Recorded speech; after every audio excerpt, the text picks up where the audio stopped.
Bismillahirrahmanirrahim. Assalamualaikum warahmatullahi wabarakatuh. Halo teman-teman semuanya. Kali ini aku mau sharing terkait dengan hikmah yang aku dapatkan selama hari kemarin. Jadi kemarin tuh cukup padat, alhamdulillah. Dan ya alhamdulillah semuanya terlalui.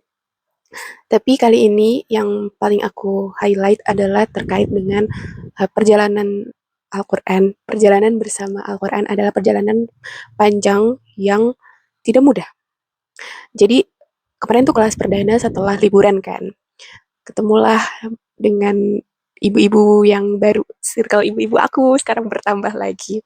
Dan alhamdulillah ya gurunya senior, teman-temannya juga senior. Pokoknya definisi senior kayak sudah berapa lama gitu di Rumta.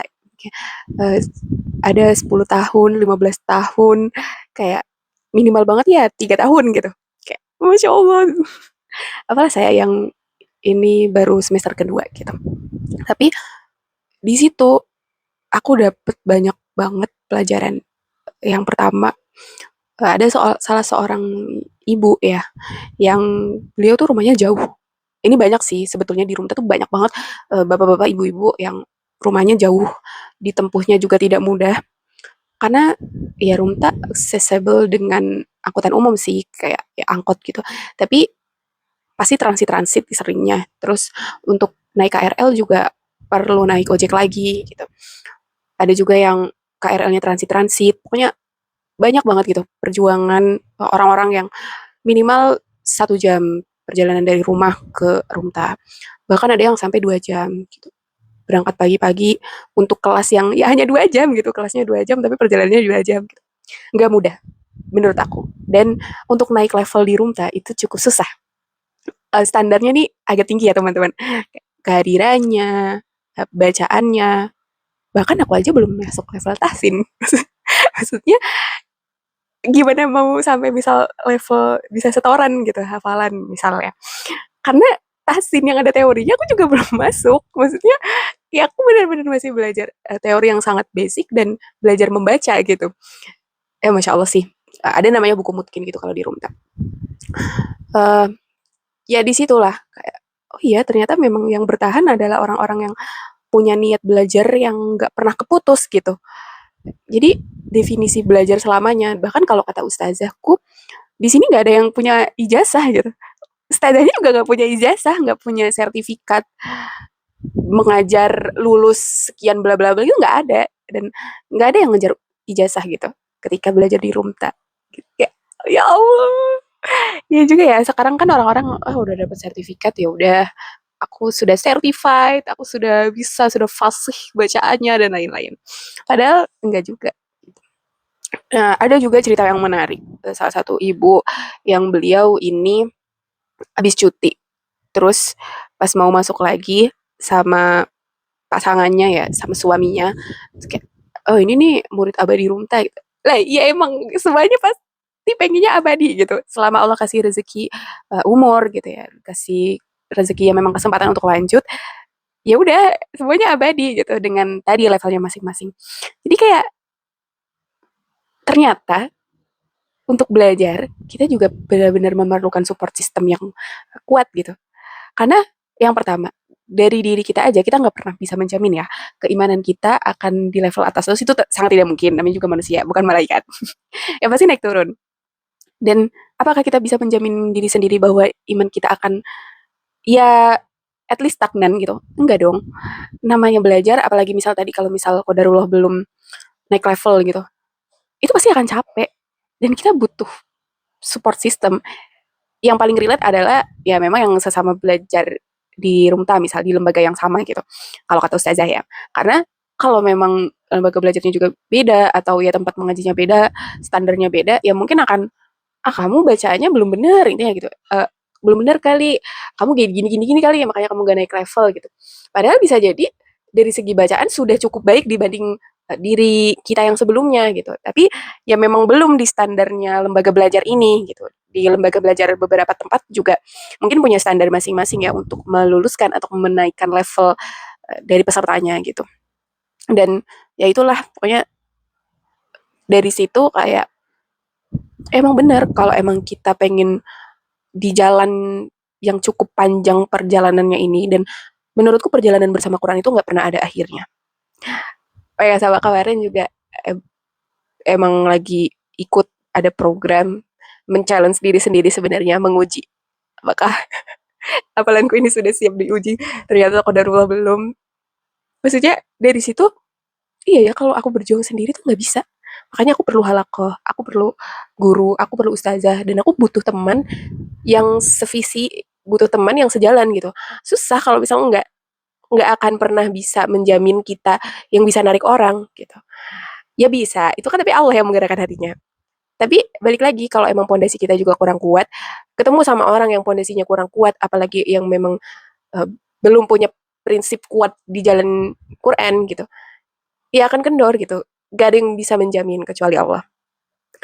Tapi sebagai manusia sudah sewajarnya kita jaga-jagalah gitu ya, supaya jangan sampai salah memilih pasangan, memilih partner sehidup sesurga kita. Harapannya kan kayak gitu ya. Dan kembali lagi bahwasanya Quran adalah yang kita harapkan juga jadi teman kita di alam kubur nanti, jadi teman kita sampai ke surga nanti, jadi teman kita yang bisa kita pertanggungjawabkan gitu, bahwa ini loh teman aku, ini loh yang menemani perjalananku selama di dunia kemarin, dan lain-lain. Jadi Masya Allah sekali, ternyata perjalanan bersama Quran nggak akan pernah berakhir, baik saat sendiri maupun nanti saat diberikan rezeki untuk berkeluarga, punya keturunan, dan seterusnya. Makanya ya hadis khairukum man ta'allama al-Qur'an wa 'allamahu, ya sebaik-baik manusia adalah yang belajar dan belajar dan mengajarkan Al-Qur'an gitu. Karena kalau misal kita belajar doang tapi kita nggak ngajarin, itu akan ngendep di kita aja dan bisa aja lupa. Selain tidak diamalkan dan tidak diajarkan kepada orang lain, kemungkinan lupa itu akan sangat besar. Pun kalau misal kita banyak mengajar tapi kita nggak belajar, kita mau ngasih apa gitu kan.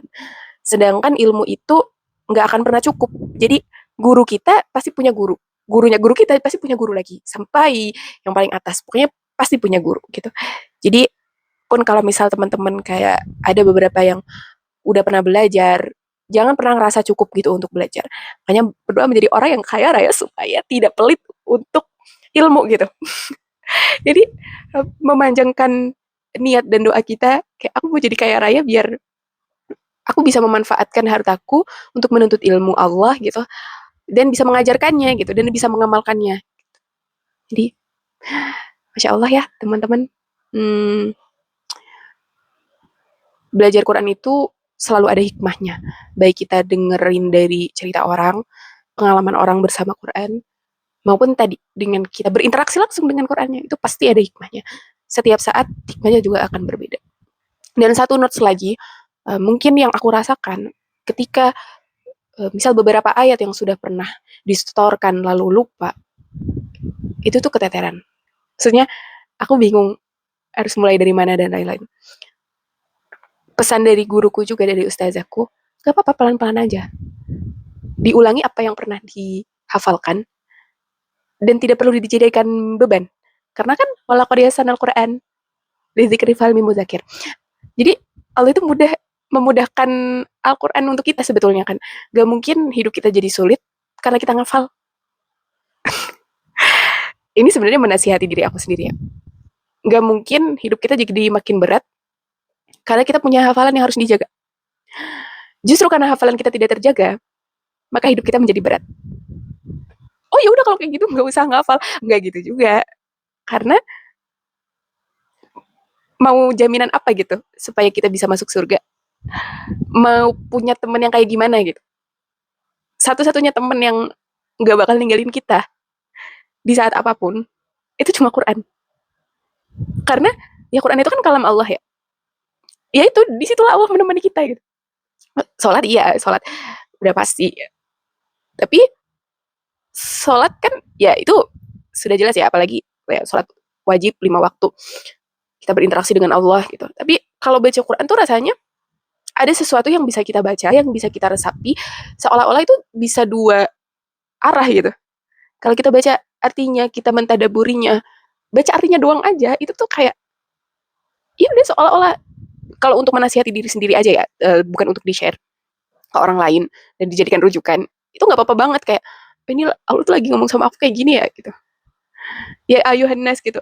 Oh, aku tuh termasuk ke dalam golongan manusia itu ya. Ya ayyuhalladzina amanu, aku termasuk ke dalam golongan orang yang beriman itu ya. Yang lagi Allah bilang gitu di Quran ini. Jadi menurut aku minimal banget emang tilawah. Jangan pernah lepas dari keseharian. Sefutur-futurnya, secapek-capeknya, minimal kita harus berquran, harus punya waktu untuk Quran time, harus punya waktu bersama Quran yang khusus gitu. 5 menit cukup. Kalau menurut aku, Quran itu gak minta banyak dari kita. Justru kita yang butuh banyak dari Quran. Jadi bisa dibayangkan seberat apa hidup kita, dan sebegitu banyak kita butuh pertolongan dari Allah, sebegitu banyak semestinya tilawah yang kita baca, Al-Quran yang kita baca. Kalau hidupnya ngerasa enteng ya, ya walau alam sih. Itu kan subjektif banget ya. Tapi semakin berat masalah hidup, harusnya semakin banyak ayat-ayat yang kita baca dan tadabbur. Karena ya kalau dibaca aja enggak ini juga sama aja. Sama ada satu cerita menarik di Halakoh Quran kemarin. Ustazaku menceritakan salah satu muridnya, yang beliau bilang, niat saya ke rumah saya ini sebenarnya buat nyari temen, buat nambah temen. Nah di situ, tapi beliau ngerasa kok stuck aja ya, di level ini aja, bacaannya kayak gini-gini aja. Bahkan sampai di tahap suami beliau yang hafil Quran dan anak-anaknya juga hafil, itu nggak mau dengerin beliau baca Quran. Karena ngerasa, Umi bacaannya nggak bagus. Boleh nggak baca Qurannya pelan-pelan aja? Nggak usah banyak-banyak, tapi benar gitu. Pokoknya udah sampai di tahap yang suaminya bilang, kamu bacanya pelan-pelan aja, dikit aja nggak apa-apa. Aku bersedia benerin bacaan kamu, tapi kamu pelan-pelan aja bacanya. Sedangkan ibu ini kalau baca Quran tuh banyak banget. Kayak menikmati. Tapi beliau cerita ke Ustazah, kenapa ya Ustazah saya kayak kalau udah baca Quran, kayak nikmat banget gitu. Satu hikmah pertama yang didapat, lagi bacaan kita kurang bener aja, kita baca banyak-banyak, itu kita bisa merasakan kenikmatannya. Gimana kalau bacaan kita udah bener? Itu kan ngalir, tenang, enteng, ringan. Insya Allah lebih nikmat gitu. Dan yang kedua memang soal niat ya. Itu yang pertama sih, tapi ya karena di sini titik beratnya adalah kenikmatan itu sendiri. Ya tadi, mau bacaannya menurut kita seberat apapun, hati yang merasa tenang ketika kembali bersama Quran, ya dia akan ngerasa ketagihan. Tadi juga misal terkait niat, niat dalam belajar di jalan Quran itu harus benar-benar mencari ridho Allah. Jadi aku mau punya ilmu supaya Allah ridho. Aku mau belajar Quran supaya bacaanku lebih bagus dan Allah ridho. Pokoknya kita tambahin, kita panjangkan niatnya, kita tambahkan lagi niatnya sebanyak-banyaknya sampai kepada ujungnya adalah ridho Allah gitu. Karena misal ya tadi, ya namanya manusia ya, niat-niat ya mau dapat circle yang baik gitu di halakoh Quran, di tempat belajar, itu nggak apa-apa. Tapi supaya apa ya? Supaya Allah meridhoi gitu. Aku punya circle yang baik, aku punya guru, dan tadi aku bisa membenahi bacaan Quranku, dan Allah meridhoi bacaanku, Allah meridhoi ilmuku, sehingga ilmuku berkah dan bacaan Al-Quranku juga berkah. Banyak sekali aku sudah nyiapin 17 menit. Tapi nanti aku cepetin kayaknya biar tidak wasting time teman-teman mendengarkan tempoku yang cukup lambat. Gitu aja dari aku cerita tentang hari kemarin. Semoga kita senantiasa menjadi sahabat Al-Quran yang memprioritaskan ia dalam kehidupan kita, dan kita diberikan pasangan diberikan support system, diberikan teman-teman yang senantiasa mensupport kita untuk bertahan di jalan Quran. Jalan yang panjang dan cukup berat. Gak mungkin kita kuat sendirian tanpa pertolongan Allah dan juga wasilah-wasilah dari Allah untuk menemani kita di jalan ini sampai surga. Amin. Sekian. Wassalamualaikum warahmatullahi wabarakatuh.